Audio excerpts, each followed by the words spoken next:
reinforcement of always having two or three things to signify an event has happened or a change or something. Oh yeah, absolutely, right. Like if I had to get like 1 point from that entire presentation through, it would be that, right? Yeah.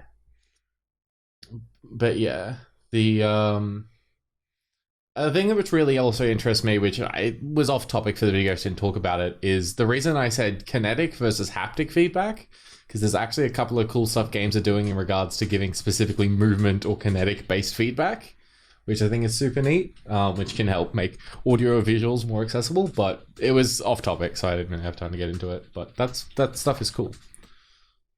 Oh, okay. Definitely worth putting some links up to the difference between haptic and kinetic stuff, because I'm not aware of the difference. It's actually quite relevant to research that I'll be commencing shortly, so I'd be super interested if you've got a reference.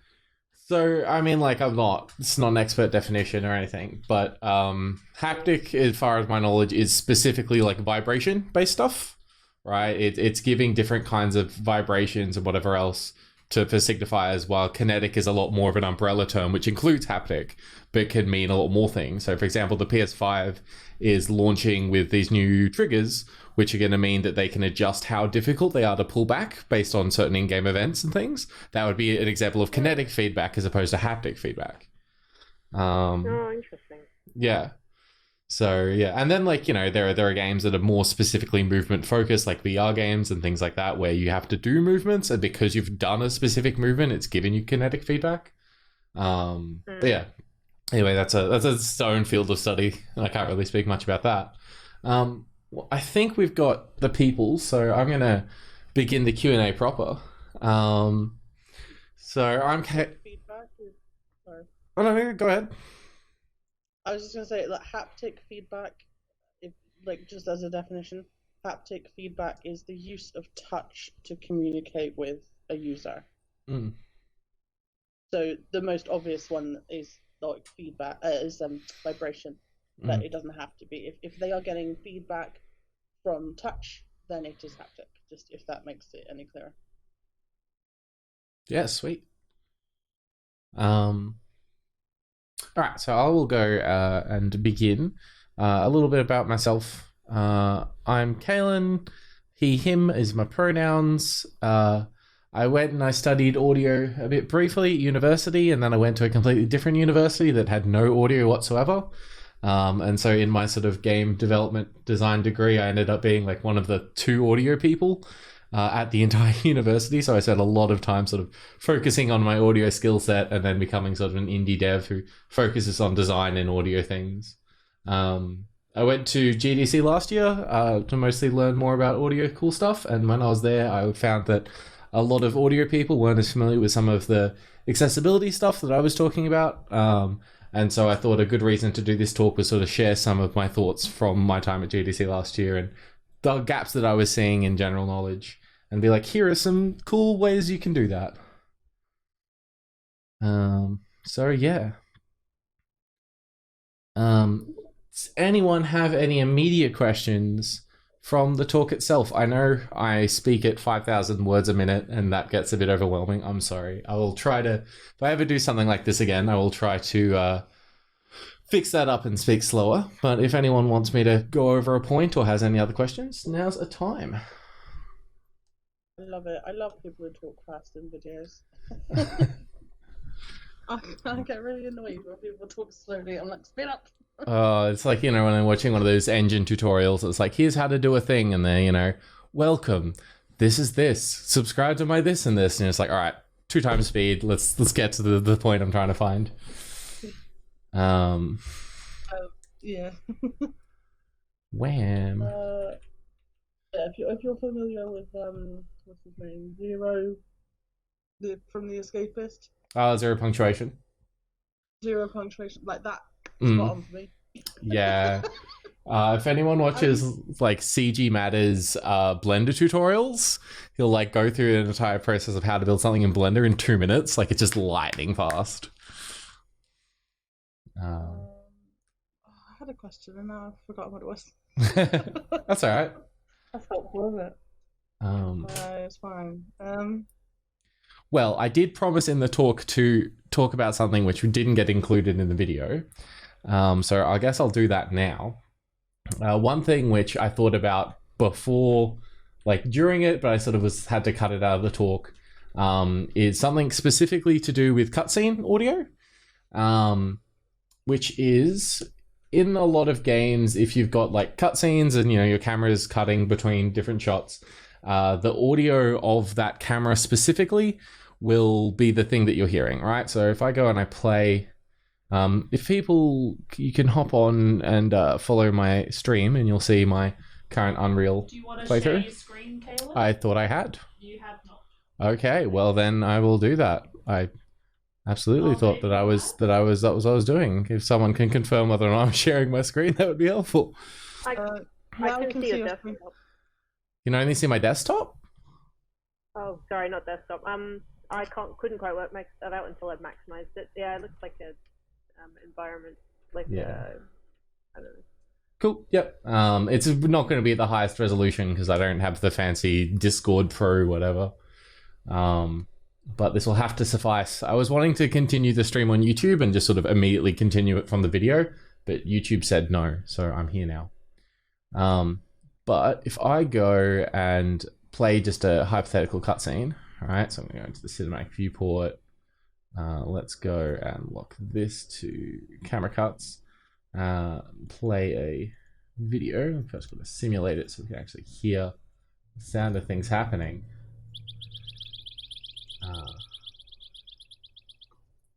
People tell me if like the audio is too loud or too soft. I'll see if I can adjust that.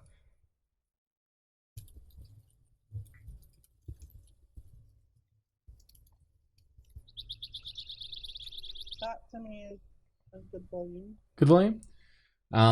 So you pretty much hear as the camera was changing cuts, the sound of the fire, which is a constant sound of the scene, sort of changed very drastically because the camera and in turn the listener was in a different position.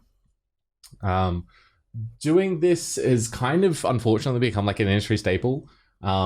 It can be a bit disorientating because obviously in reality we don't tend to zip from listener to listener to listener to listener.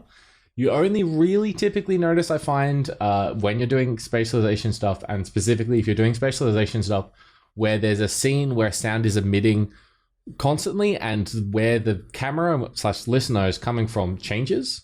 So in this case, they've got a fire and the camera is changing in relation to the distance that it is from the fire. And so that sound of that constant playing of fire noise changes really drastically all the time. And I know, personally, I find it really disorientating.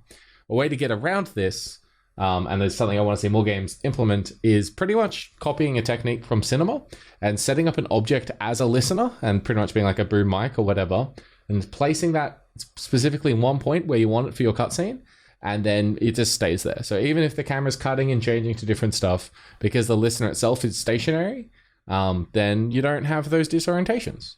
So that was my little extra bonus for people who came to the after show thing. Let's go and put this back to the default viewport. But yeah, this is my little audio test scene, which I sort of got all together for the jam, both so I could like test stuff for the jam itself, and just so I could get any bits of video I needed for the things I was talking about in the jam. Originally, I'd hoped to, as opposed to using other games as examples, when I was talking about something in the video, to then just show a recording of me doing the perfect thing or the most accessible thing myself. But developing all of that stuff was just going to take way too much time, especially as a lot of it I would have had to go into like engine code and to edit some of those stuff because those features aren't available. So yeah, if you've got a voice in the industry, hit up your engine developers, Unity, Unreal, etc., and see if we can try to strong arm them into building better inbuilt accessibility stuff. Yeah, certainly hope. Yeah. Sorry.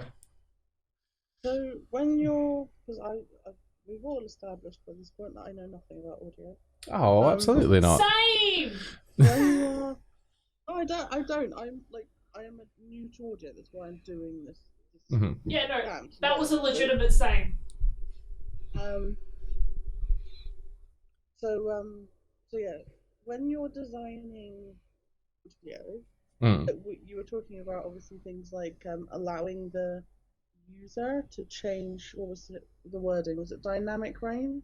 Yeah. I talk about being able to taking off the highs and lows. Yeah. How do you design a piece of music or a piece of sound with that in mind, that it will still sound good when those highs and lows are taken off? Or do you just design it to sound good the way it's quote unquote meant to be listened to, and then you kind of make that trade-off of, sorry, if you have to take the sound down a bit, it's not going to sound as good, and that's just the way it is, but the trade-off is that it is more comfortable for you to listen to. Mm-hmm. I'll split that off into two different sections because I tackle them differently.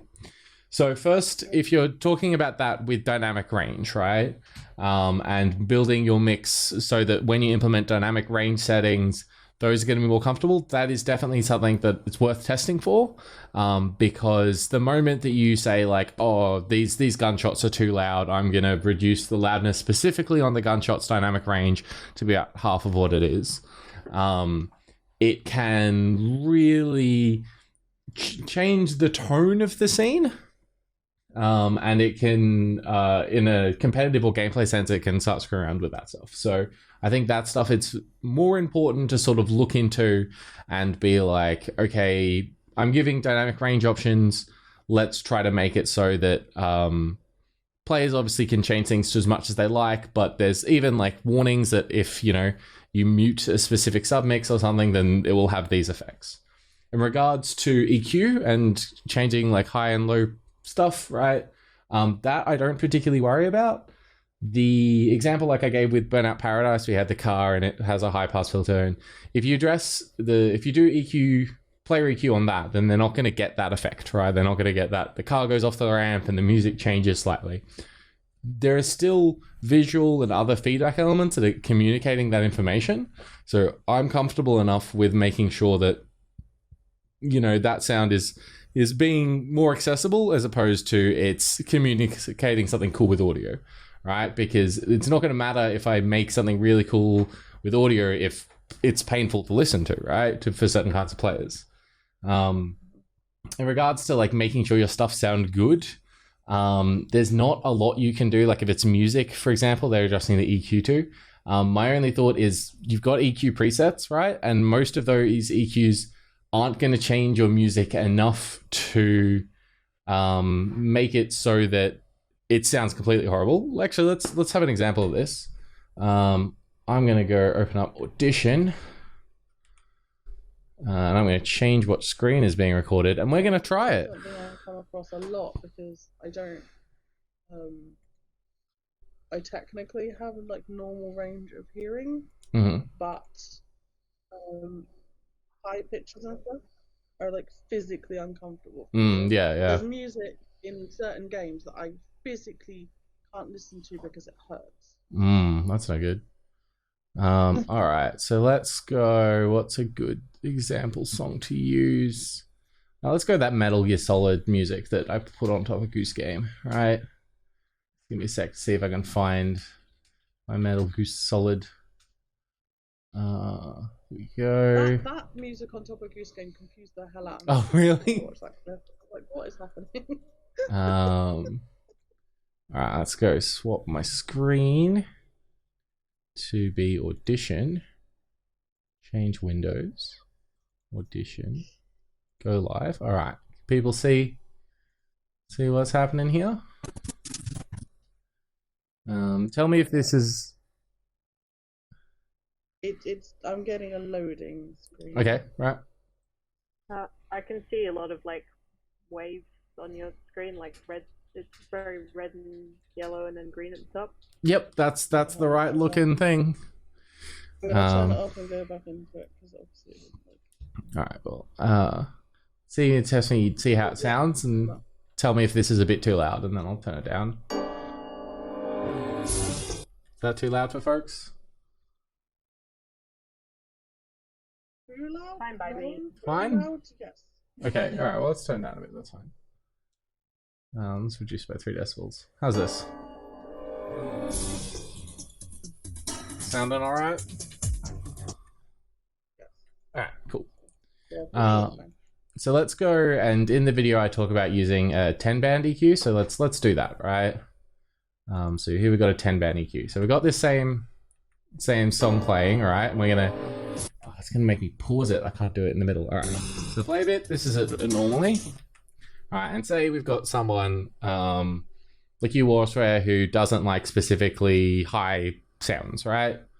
So if we go, this is a bunch of presets that come with this software. Obviously, if you're building them in game, you would change what they are. But as a basic example, let's have a high cut, right? So this has taken all of the volumes sort of above 1,000 kilohertz, and then it's reduced them by -2 decibels. So let's try listening to this again now.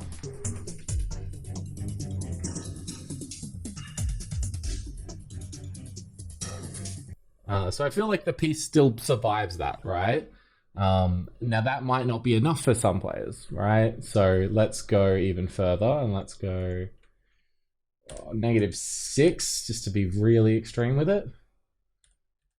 All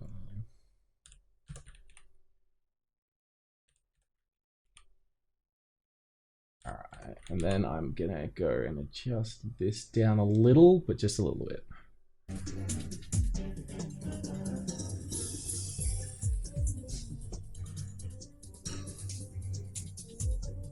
So all that's happening here with our EQ adjustments, right, is we're not, like, the song still exists. Those high parts of the song and those high frequencies of the song still exist.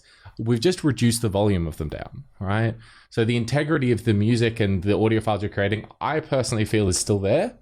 At least it's there enough that I'm not worried about not including those features or having to design around those features like I am with more dynamic range stuff. Does that help answer the question? Yeah. So that does answer the question. That's EQ. Mm-hmm. So what is dynamic range then? How? Sorry, I just don't know the term. No, that's all right. So EQ is the volumes of certain bands of frequencies, right? So here we've got 1,000 kilohertz to 2,000 kilohertz. So we can adjust, say this range of frequencies in the sound needs to be louder. Dynamic range is the difference between the high, like the softest and quietest, and the loudest part of your scene, right? So if we want to go and change the dynamic range of this song, I'm going to go and apply these changes. So let's listen to this song here. It doesn't currently have a really good dynamic range. I think I have the Beatles on here. Beatles music has really good dynamic range. Let me see if I can find some Beatles. But the... Sorry, No, you're fine. And like this is going to be helpful because I've covered through this stuff really fast in the talk. So this is probably going to be useful for other folks as well. All right, let's get some Beatles songs. Anyone have any specific ones they want to go? I'm trying to find one that I would really like to play. I'm just looking through.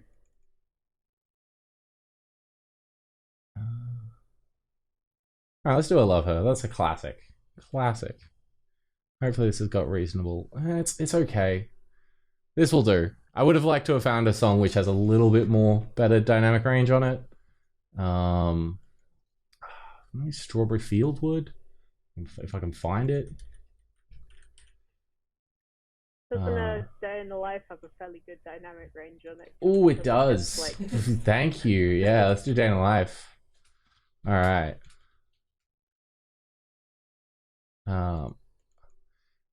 There we go. That kind of works. A problem with the files that I'm loading into these is that they're MP3s, which means they've inherently already been compressed to have a really horrible dynamic range. There are a bunch of things that are horrible with MP3, and I could talk on end for why it's an atrocious format. But the biggest thing is that it just super squashes all dynamic range. But let's take this start section, right? This will be a really good example. And let's listen to how soft it gets versus how loud it gets. And here on the right of my screen, I'll make this a little bit bigger. You'll be able to see here the levels it gets to, so try to pay attention to that on the right. Yes, Ben, official sponsors of hating MP3.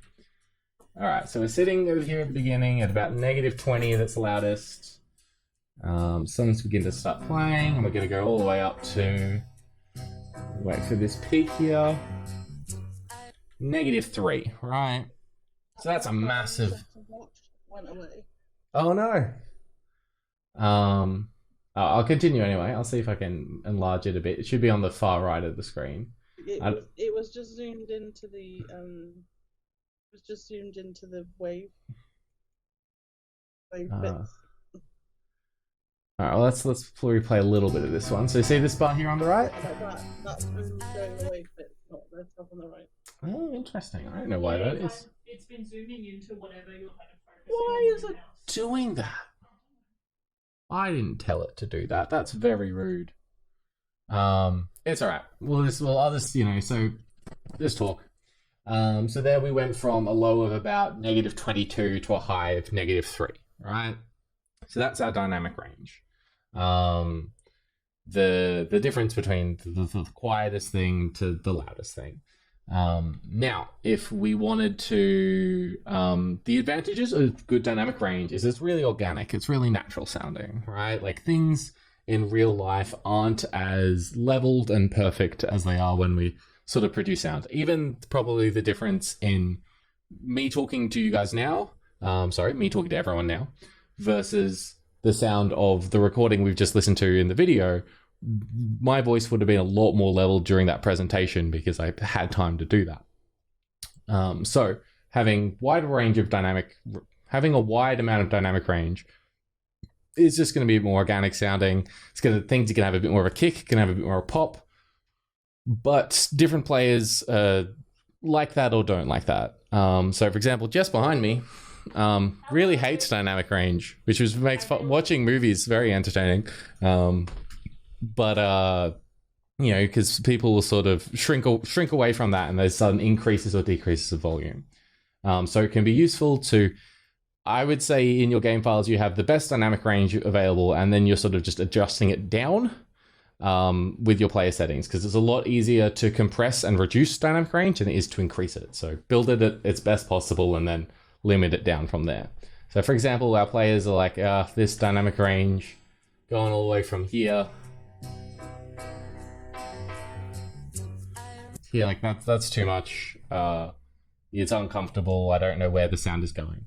And this example is nice because it kind of perfectly levels up. If we go to like later in the song, we go from... Oh, sorry. It's my problem because I've got this selected. I don't want to have it selected. Thank you. Here, where we're almost peaking. Alright. It's really quiet. So we went from practically -0 to, I think, what was that in the end? It was like -7. All right, so that's a huge amount very quickly. They're all too loud. Yes. Yeah. So let's take that little bit of audio, right? Assuming this is a player and they're like, I'm not a big fan of that. Let's compress the heck out of it. Let's do single back compressor. Let's keep this really simple. Let's go BAP. Yeah, that should be kind of okay. And look what's happened to our sound file here. All right, we've gone from all this range, if it went really loud and then suddenly quiet, to it's the same volume. So that's then -14 to -15. Such a wide dynamic range. This is sarcasm. I don't know if sarcasm gets through without my atrocious facial expressions, but yeah. So that's what I'm meaning when we're adjusting dynamic range, and that's kind of why it's different to EQ and stuff. Does that make sense? Yes. Cool, sweet. It's also a common complaint with modern pop music is that it's overly compressed and it has too thin of a dynamic range. So yeah, the more you know. The thing that I hate about films is when you have like a scene where people are talking and it's in the evening, so they're really quiet, and it's like, what? Mm.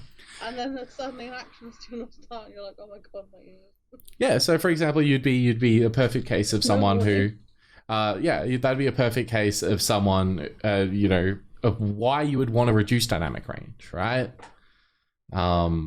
Because that's just too big of a change, and it's Speak louder. yeah. And I'm not a super expert on this, but I will go into it very briefly. The way we hear and way human beings hear is we don't hear things on a relative scale, right? It's not, oh, this thing, we heard it, and then we heard this other thing and it was 10 louder than the previous thing, right? We hear things in relation to other stuff, and our ears are adjusting over time. Kind of like the way your eye adjusts to light. I may be kind of talking out of my ass here. I don't know all the specific science, but the general gist. So if you ever found like you're listening to music, right, comfortably, and then you turn up the volume a little bit, and then as a minute or so passes and you're like, oh, I want a little bit more volume, you turn it up again. And you might go that, and you might even go to the point where you're really loud, you're playing music at 80% volume, like you're just sort of blasting it out and you haven't even really noticed. Versus if you just started listening to music at 80%, you probably couldn't stand it. Right? Because you've slowly acclimated yourself to noise, you've sort of, how do I word this? Because you've acclimated yourself to it, you can bear more volume, right? This is really good for our hearing because it means if we're like in a loud environment, say you're on a bus or you're in a plane, we can sort of, I don't want to say drone out, but our brains are really good at taking that loud background noise of a bus engine or a plane engine and just kind of ignoring it, right? Because otherwise, if we went from a library or, I don't know, somewhere quiet to plane, that would, pretty much it wouldn't burst eardrums, but like it'd be incredibly painful.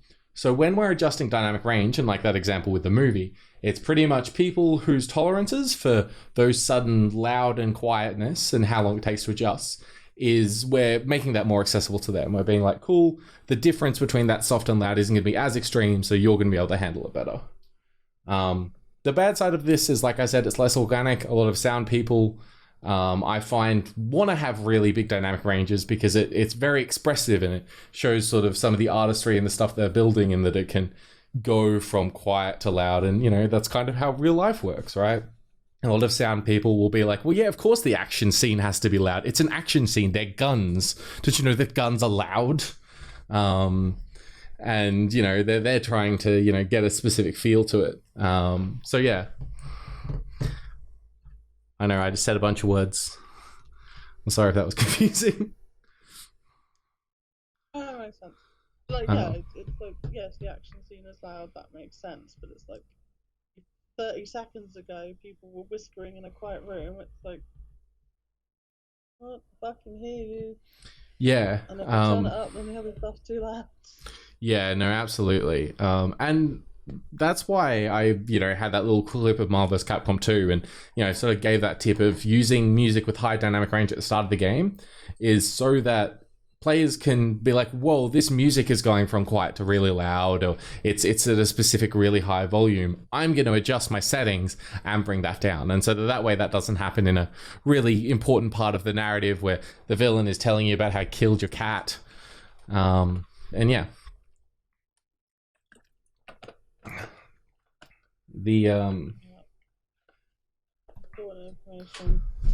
Yeah.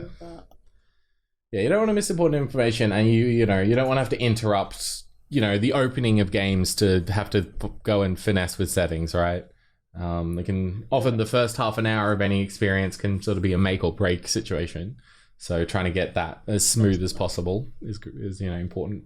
I definitely I'm a big proponent of games giving you all the settings and stuff you need at the very start when you load the game. Oh, absolutely. I think is it Dark? I'm pretty sure Dark Souls plays the Dark Souls plays the first opening cutscene right away, and you don't get settings until your you've seen your character in prison and everything. And Yeah. it's like the whole cutscene is basically the world building. It's a fucking gorgeous cutscene that sets up all the people you're gonna meet and how the world got to the state it is. It's incredibly important and really, really well done. And it's like half of the people watching are just gonna miss, if not missing important information, they're gonna at least miss nuance. Yeah, no, it's super rough. And I'm very pro letting players test audio before the game begins. So I think you'll find a lot of games and they'll have like brightness options, right? They'll be like, configure it so you can barely see this icon or whatever. And you're pretty much, you're adjusting the game before it begins to have the appropriate brightness for your display. I would love to see similar types of features, but for audio, right? The reason in the talk I went on about letting people listen to stuff in the mix and in the option settings is so that players can be making those adjustments and actually hearing them. I find far too often I'm playing a game and it'll be like, all right, I'm going to turn the music down by this much and increase the character volume by this much. And then I've got to go back into the game and listen to it and then open up the settings again. I'm like, oh, that was a bit too loud. And it's just a bit of hanky-panky that we don't need. Just asked a question in workshop chat. Yep, I'll go to Ben Roll first because I'm not recording workshop chat, so I'll read what Ben said first. Said it'd be great if you could just pause intros to adjust settings. Absolutely. What's worse is when you go and you try to pause an intro to adjust something and it skips the intro. It's like, oh dear lord, it's like, oh, you hit the start button. That's the skip cutscene button. I'm like, isn't it the pause button? Yeah. Ben's like, oh. Again, Zone of the Enders, the second runner, I skipped the entire end of like that game because I was trying to pause the end cutscene. Still don't know what happened in the end.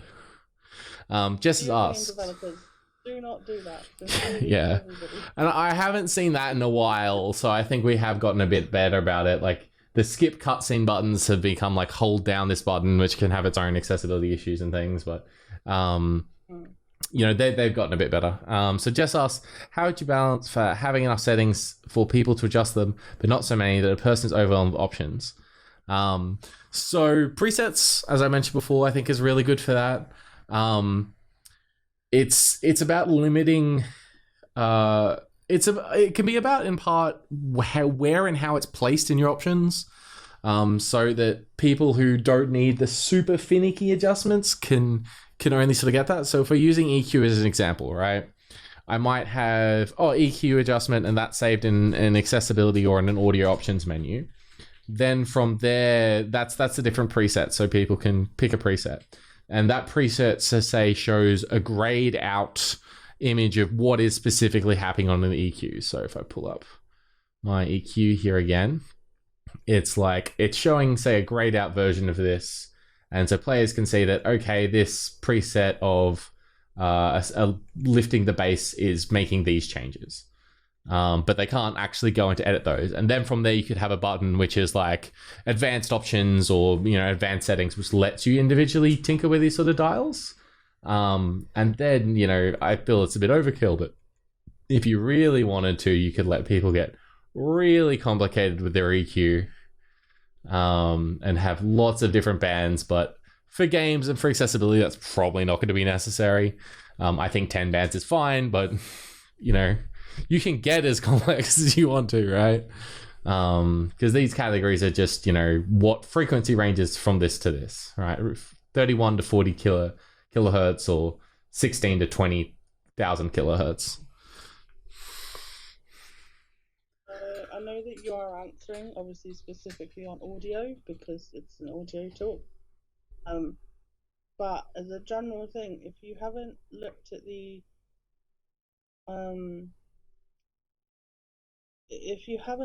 the further resources in the YouTube description, there's the Last of Us 2 accessibility.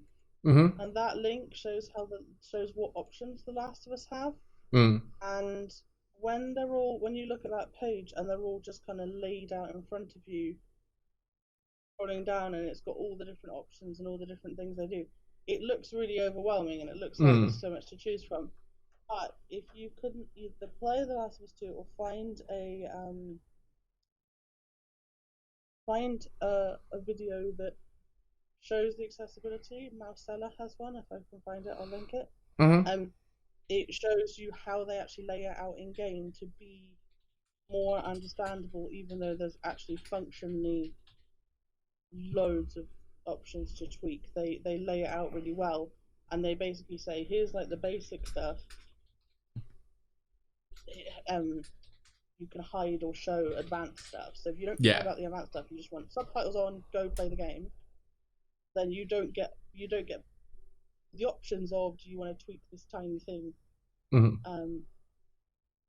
there's that. Let me find the. So this is the right. So sorry, I'm just gonna link the Last of Us link that you actually posted in there. Sure. That's the one that's pinned to the YouTube video, and then I'll find Bausela. Just as a warning, she is blind, so she is focusing on the Last of Us 2 stuff from the point of visual accessibility, but the point is just she physically shows the accessibility tabs in the game, just as a reference of how you can take lots of information and make it actually usable and readable for the.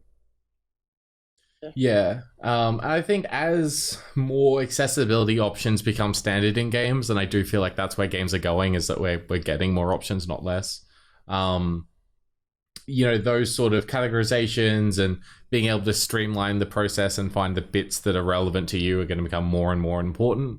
And I think that'll be an interesting task for the sort of UI and UX designers, because it's and also sort of what is on and not on by default. So, for example, text to voice stuff. So reading out menu options, right, is going to be really important for a player who is blind and can't necessarily see those menu options to be able to get to the menus and change what's relevant to them. So is that stuff on by default, right? I would say yes. Like, personally for me, I'm down for my game being by default as accessible as it can be, and then players can turn that stuff off as relevant to them. But I know not all teams will share that view. So I found the video and just linking it in the workshop chat. There's no spoilers for the game. It's literally just her going through the different accessibility tabs and showing off how good their accessibility is, basically. But she is, like I say, more specifically for visual accessibility. The point comes across either way. Yeah, I think Last of Us 2 is definitely a game changer in regards to accessibility. Like, there are some stuff in there which is improving on current accessibility options, and there's other stuff which I've just never seen in any game previous. And it's so exciting to see. I think she cried. Yeah. When someone said, like, check out this accessibility options, what you can do with this game. I think, I don't know if she mentions it in this video or whether it was on Twitter, but I think she cried. She was so happy she could actually play the game normally. Her words, not mine. Yeah, I know Ian Hamilton. Is that the right name? Yes. Yeah. Ian Hamilton had a really good article on Gamasutra about people's responses to the accessibility features in Last of Us 2. So I definitely recommend giving that one a read. It's super great to see. I think it's somewhat ironic that a game which is as dark and foreboding and grim at times as The Last of Us 2 is probably one of the most accessible games out there in regards to features. So despite the content itself being hardcore, I guess is the word I will use for it, the actual ability to play it is really open, which is just, I find very ironic. Like, anyone can play Last of Us 2. I don't know if you'd want to, just from if that kind of experience is for you or not for you. I'm not trying to knock on Last of Us 2. That's how I feel about Dark Souls. Yeah. Like, they don't need to put in, there's all this thing about should they put in an easy mode, whatever. Like, I'm happy for them not to put in an easy mode. They are designing the game, they design it how they want for their experience, and they can crack on. Not being able to play a game, not being able to get through a game because it's hard because the game is designed to be challenging is not the same thing as not being able to play a game because you physically or cannot actually play it because of lack of accessibility to allow you to play the game. And that's a different thing. I don't think anyone should not be able to play a game because of their like physical or mental limitations. Yeah, I mean, I'm down for easy modes in anything, or even like story modes that completely reduce combat, right? Because I feel that, games are made up of lots of bits, right? It can be music, it can be narrative, it can be art, it can be gameplay. And for some people, it can be really important to experience some of those bits, even if they can't experience others. I had a screenshot of Celeste during the video. I think Celeste is a really great game that tackles some really interesting discussions of depression and is a really moving experience. It's also a pretty hard as nails platformer. If someone doesn't necessarily want to do the hard as nails platforming bit, I don't think we necessarily need to exclude them from a discussion on depression. And you can include notes and options saying that, this may not be the intended experience, but enjoy it how you want to enjoy it.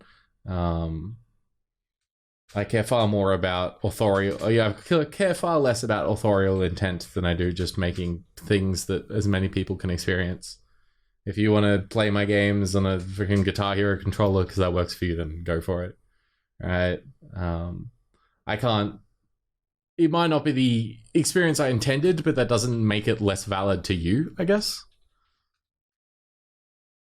Oh, I agree that I agree to that, but I also agree that the designer is designing a piece of art that they have created, and so they are fully within their rights to design it however they want, just as long as they acknowledge that they might be excluding some people from the experience.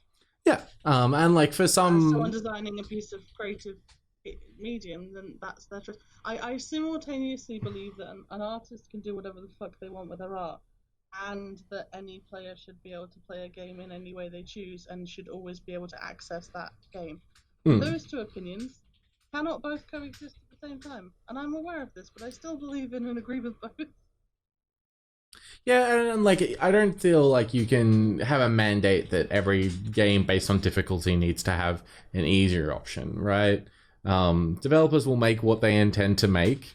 I'm against forcing that, but I'm also, if you can do it, you should, right? Like how I look at a big AAA experience, it's had multi-million dollars thrown at it.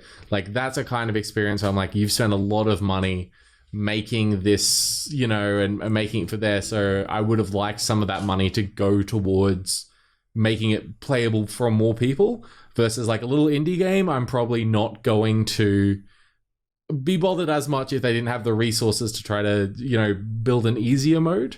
That said, I think it just brought this up and it's really good is we really sort of need to shift how we're looking at difficulty in games as away from a broad, this is the generalized difficulty of the game, to more specific aspects of the game. So I think the Tomb Raider games recently have been really good at, the Lara Croft games, they renamed them, being like, cool, this is a difficulty slider for the platforming. This is a difficulty slider for the puzzles. This is a difficulty slider for the combat. If you want to play this game as a really puzzle-focused exploration game, you can do that. And if because you're not really into the aiming and precise shooting, sure. I think that's really cool, and I'm very excited to see those options and those modes being split more into subcategories. And from a development standpoint, it is a little bit more work, but if you're already tweaking those variables for different difficulties anyway, just putting them into categories like platformer, combat, puzzles isn't super difficult, at least in my eyes. That said, anything in games can be difficult, but yeah. That sounds really interesting. I didn't know that they broke it down like that, and that sounds really cool. Experience. Yeah, accessibility is one of those things that so many people need so many different. There's so many different options. If you were trying to make a game that was truly playable by anyone, Yeah, it would be insane, and like Yeah. it would be a super hard amount of work, and you would have to break your game 9 ways from Sunday to do it. But yeah, a game playable by everyone in the world won't exist. Yeah, exactly. And I think that's one of the things is people say, oh well, we're never gonna be able to make this like perfect for everyone, and some people use that as an excuse to not bother doing it for anyone. Yeah, that's actually there's a difference between having modified like controller sensitivity on the controller sticks to having invert X and Y.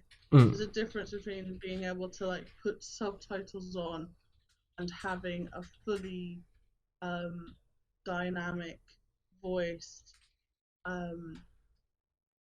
audio description track. Like those aren't the same thing. Some things are easier to implement than others. Yeah, and my like pie in the sky hope for the industry is that a lot of these accessibility features become standardized in common game development engines, so that if it's things like inverting controller or adding text to speech stuff, that is already built into the engine. So when you go in and you make your player characters and you're using the default game controllers, those stuff are just built in. Or, if you're doing any menu stuff, if you're using the engine's menu system, it'll already have text to speech just read aloud there. And I think that's would be a super great way for it to go, because it's meaning that if that stuff's there by default and people have to intentionally take it out, it's just going to be included in a lot more games. But there's also like different games need different kind of functionality, so it gets a bit messy. All right, people are giving me to head off, so I will probably wrap things up there. Is there any last-minute dire questions before we finish the recording? Of course, if people want to reach me afterwards, I'm here for the jam, so feel free to do so after the fact. No? Well, all right then. Bye, everyone. Thanks very much for watching. YouTube video will be available for you whenever. That's how YouTube works. See you around, folks. Have a great jam.